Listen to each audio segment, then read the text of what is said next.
Live from New Jersey. It's a very special Send It Saturday. We have our first artist interview. We're joined by the homie Wassu.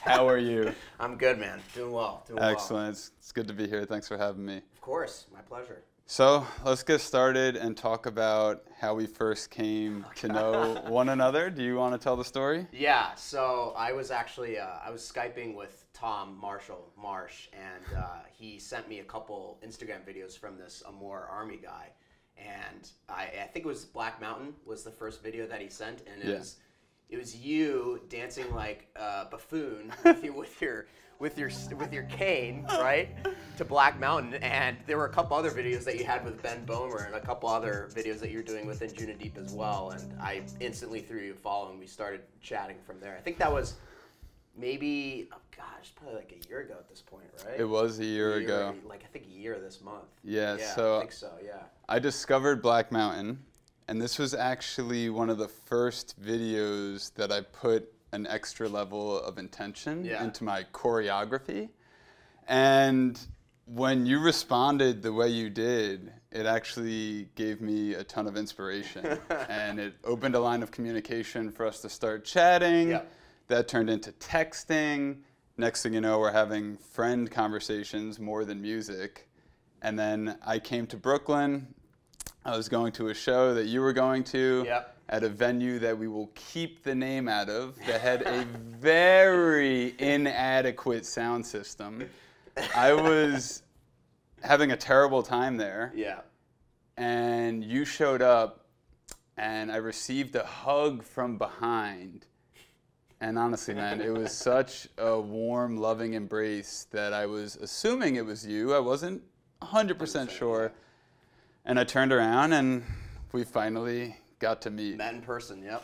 Yeah, it's just such a moment. Correct me if I'm wrong, because I'm going to make some projections here. Yep. And this is just how I feel, so take it how you want. I view you as a homie on the come up, meaning that you're talented, you're starting to gain your popularity. I would imagine that when you go to play a gig, you're pretty excited still that you got booked. Yeah. It's a great opportunity. Yep. So it's not so much, I got another show, it's just a job for me. I feel like you're pretty excited in every show that you're going into. Mm-hmm. Is that safe to say? Yeah, definitely, of course. What level of anxiety comes in to the picture for you? The biggest gig that I played to date was New Year's Eve with Above and Beyond at the New York Expo Center. It's this venue that I candidly had never heard of before.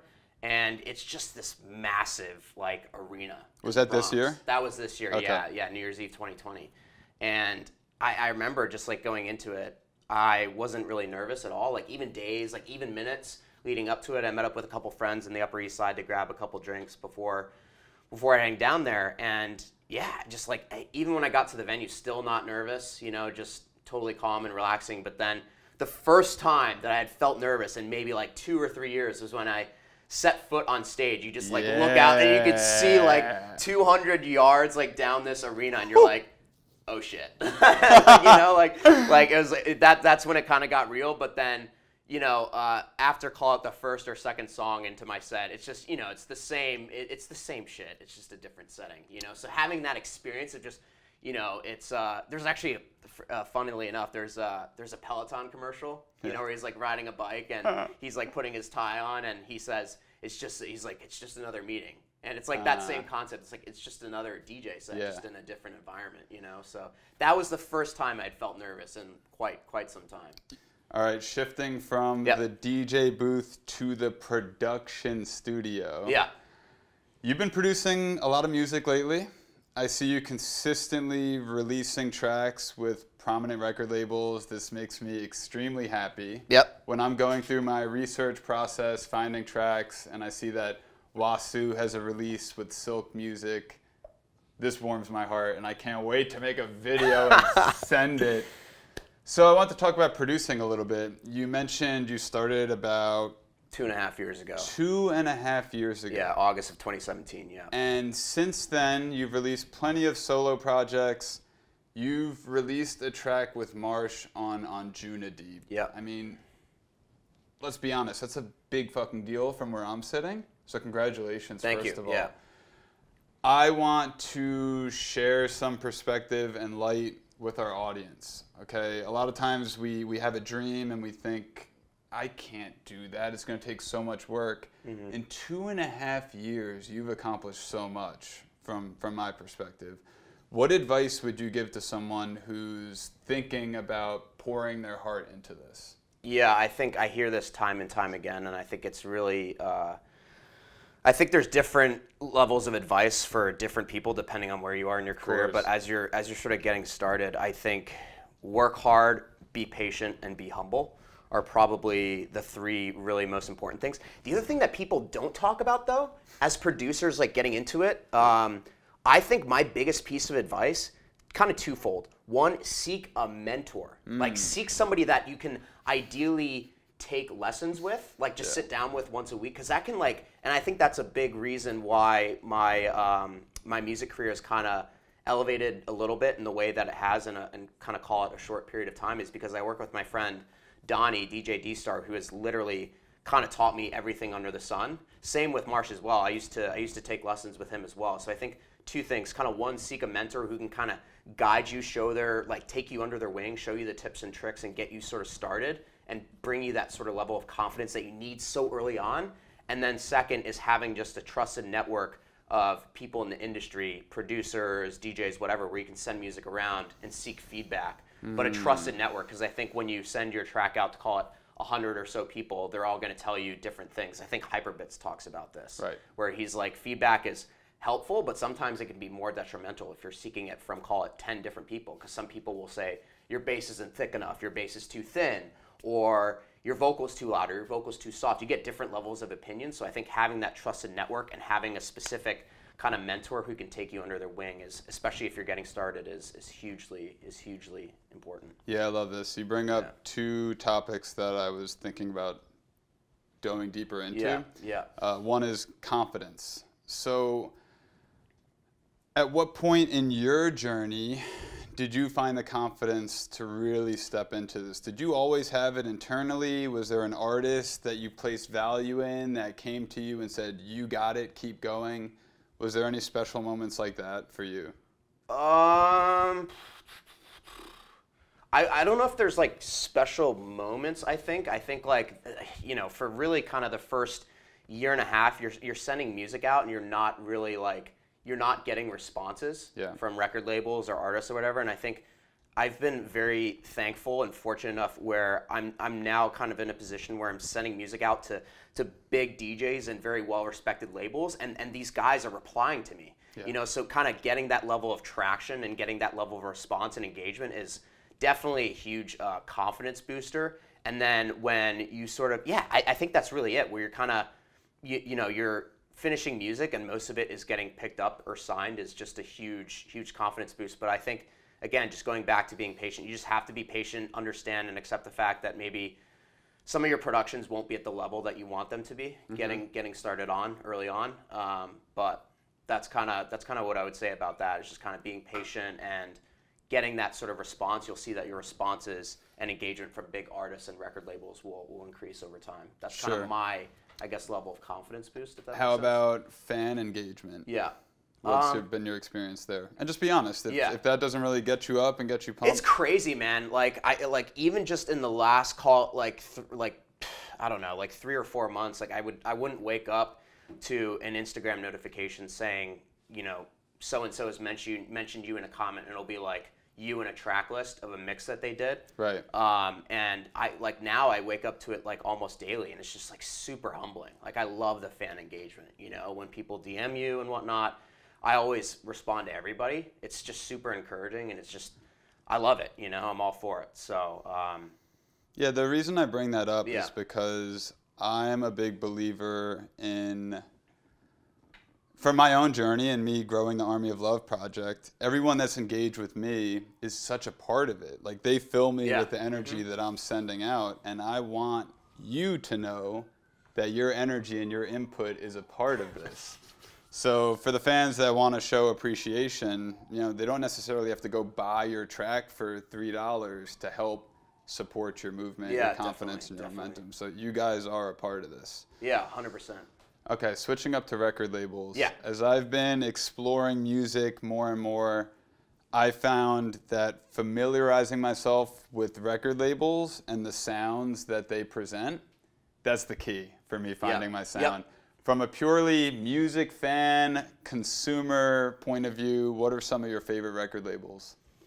Rest in peace, Shanti. Ruben Zori now, I guess. Ruben Zori, yeah. Shanti, yeah, they were just putting out consistently incredible music. I think, I honestly can't remember the last single or the last EP that they put out that I haven't liked, honestly. Right. So yeah, that's a big one. I really like what Lost Desert is doing with Souk Sonic. They're putting out a lot of stuff that I'm really digging as well. You know what label is sexy, has such a good brand, and is doing very well too, and is just putting out very forward-thinking music. It's this label called Do Not Sit in the Furniture, run by Beiruz. They have an EP that I think was just released on Friday, yesterday actually, Estebo and Hassini. Ooh, saucy. So that's another good one that I really like. I'm trying to think of who else. All Day I Dream is great too, as well. Yeah. And Cora's label, Sysons, is beautiful, man. Like and I think you've met Cora too, right? He's a beautiful soul, man. Would you be willing to pay someone to play your tunes for marketing? Is that something that you come across? Yeah, man, certainly, absolutely. If the engagement is there, the audience is there, and there's a return on your investment, of course. You got to invest in yourself. You got to invest in your brand, you know? So, yeah, definitely. Yeah, it's funny because I've been doing the Army of Love project from solely a place of love. Yep. Didn't want to worry about money. Figured somewhere along the lines, some money would fall in my lap. I ain't got no fucking money, and I don't want to go work in an office necessarily. I will if I have to. So I'm starting to become more strategic about getting a follower count and reaching some level of influencer. And this is all stuff that the hipster, too cool for school rebel part of me was like, I don't want to be an influencer. I don't want followers. And now I'm recognizing for me to make the biggest impact that I could possibly make, those are things that come with that territory. Yeah, yeah. So I need followers, guys, if you want to help. I want authentic followers, not bullshit. That's followers. important. That's important. Yeah. So anything as we get out of here that you want to plug? Any upcoming releases? Yeah, I've got three releases coming up. I've got a single with White Leaf on Silk on Friday, March 20th, a week from yesterday. I've got a 3-track EP coming out on Silk on April 3rd, and then I've also got a single coming out in May as well with a record label to be determined. Okay. All right, help me understand this if you can. Yeah, yeah. I see a lot of up-and-coming homies on the come up. Homies on the come up. God, I love the homies on the come up. I'm a homie on the come up. And they're releasing one project with Kindish this week, then a project with Songspire Records the next week, then a different record label, then a different record label. Then you have someone like Ben Bomer. Do I love you, Ben Bomer. Oh my God, we love you, Ben. We really do. You have someone like Ben Bomer that's predominantly releasing music with Anjuna Deep. I mean, he's got his Ton Top Fieri thing going on as well. So not to make this about Ben Bomer, because we don't know the details of contracts, but do you have any insight as to how that works with these bigger artists? Do they have agreements with record labels where I'm going to release an album with you guys, I'm going to go on tour with you guys? So what does that look like? Because you're out here working with 10 different record labels over the next 3 months. And some of these bigger, more prominent names are locked up. Do they have a longer range contract? Well, I think, there's I'm going to couch your question a little bit and sort of take it in a little bit of a different direction. Please. But I think it's in the artist's best interest to sort of consistently release with 1, maybe 2 labels as they develop their career. Releasing with a lot of different labels, and this is something that I'm definitely not trying to do going forward. I don't necessarily think it's a great look.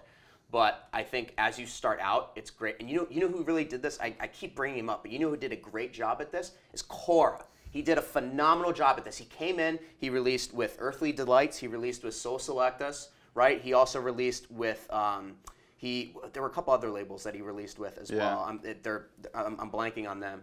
But then he also, a couple years ago, he released that 2-tracker EP within Juna Deep, and that put him on the map. Yep. And then after that, he started his own project, the Saisons project. Right. So that's like a good example of somebody who's just done it really well. Lane 8 is another example of somebody who did this very well. I think it's great starting out to call it release on a bunch of different, very well-respected labels to sort of build pedigree, build your brand, get your name out there. But then as people start to understand who you are and what that brand is as an artist, I think it's hugely important to really kind of like limit your label game. Yeah. So that when they think, oh, like Cora, like the first thing I think of when I think Cora is I think Saisons. The first thing that I think of when I hear Lane 8 is like this never happened and in Right. Juna Deep, you know, like Marsh, right? Same thing with Marsh. Like Yeah. I think Marsh and I think in Juna Deep. But there are certainly other artists that are out there, I'm not going to name names, where I think of their name and I can't really affiliate them with like a sound or a brand. Interesting. That's important, man. Like Yeah. it's really important. So I think, I don't know if there's a certain, I'm sure there is, but I'm not sure if there's people that have like locked in agreements where they can't release with certain labels or whatnot. Right. But I think like the artists understand themselves that like if they were to do that, it's gonna compromise their brand. Does that make sense? It does. Yeah. I've noticed in my research, I'll go on Beatport, I'm looking at all the releases, and the earliest releases will be from record labels I never heard of. Yeah. Then there's a Juna Deep release, and then after that, it's like, wow, like they've made it. Now they're with Yeah. all these big name Yeah. labels. Yeah. So to the homies on the come up that are grinding away, I'm going to do everything I can. We're going to do everything we can to get you out there when we're feeling aligned with your music. We can't fake Totally. it, but when we feel it, we feel send it. it. Thank you so much for your Yeah, time, dude. brother. Thanks, man. Ooh, another Ooh. one. Another popper. Thank you, guys. Thank you.